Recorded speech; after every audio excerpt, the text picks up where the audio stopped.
Bon dia, famílies. En el present vídeo volia parlar una miqueta d'un tema que ja vaig comentar així molt per sobre, he fet algun comentari en altres vídeos, que és la diferència entre ensinistrar i educar, una mica, ¿vale? Ja fa anys que he fet algun post, inclús algun article, però vídeos, com ja sabeu, doncs no és un tema que m'apassioni, llavors, però ara ja que m'he endinsat una mica en el món, doncs, fer algun vídeo sobre el tema eh, de l'ensinistrament i l'educació canina, penso que podria estar bé.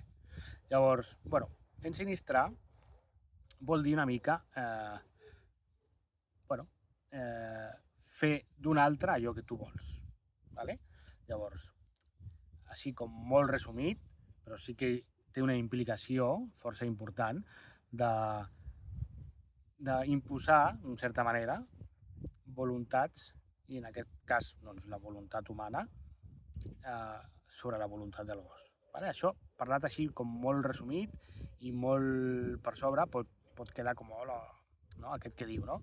Però si ens anem al que realment és ensinistrar, i com s'ha vist fins ara, té un component molt important de visió i de concepte d'aquest tipus. No? Llavors, educar és una altra idea molt diferent, i educar sí que ajuda a créixer a l'individu i a la família i a la convivència, però ensinistrar no. Ensinistrar, el que busca són solucions ràpides a temes complexos i a necessitats més complexes encara. Vale? Llavors, quan tu intentes, diguem-ne,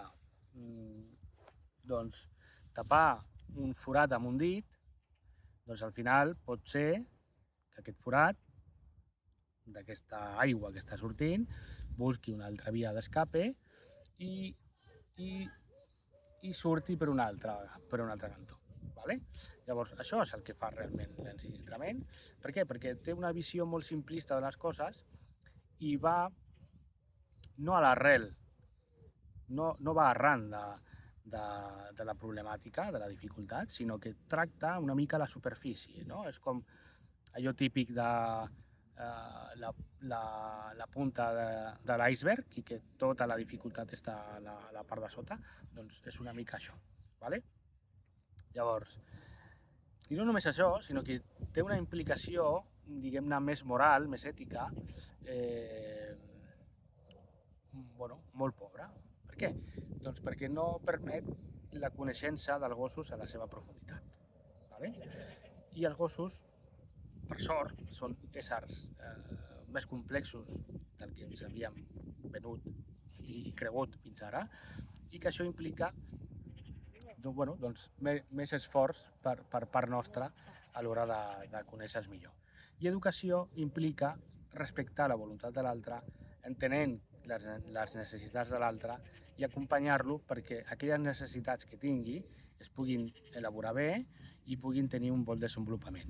Vale? I per tant, educar vol dir treure de l'altre i implica doncs, això, una mica